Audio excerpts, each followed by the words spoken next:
Gandang mga kabayan. Ito. Luluto tayo ng sinigang na tilapia po ha. Malalaking tilapia. Ayan o. Kita nyo po. Yan. Walang kulay-kulay po yan. Bagong hiwa. Bagong bili. Hindi bagong huli pa. Bagong huli yan. Bagong bili. Hindi natin alam kung ilang linggo na sa freezer po yan. Pero okay pa rin. Kasi galing naman sa freezer po eh. Hindi ka pare sa Pinas na ano po na alam nyo na bagong huli talaga.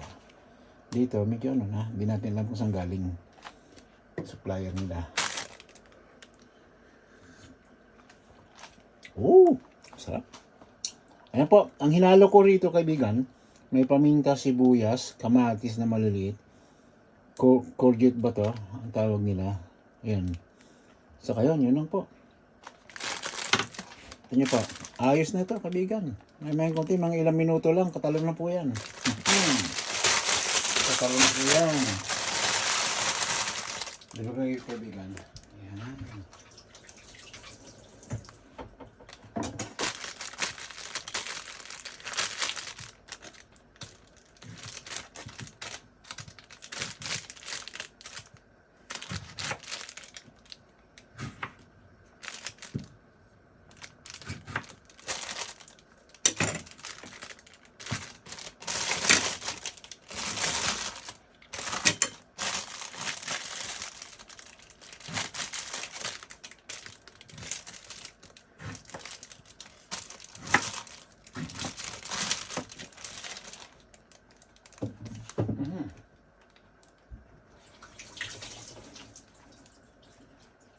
Kaibigan, paano?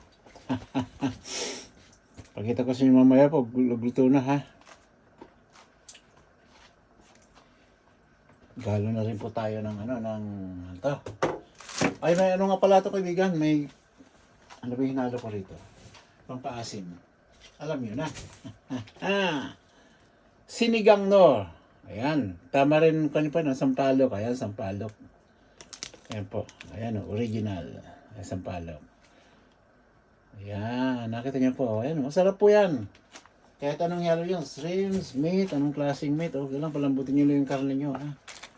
Naman kasing kunat ng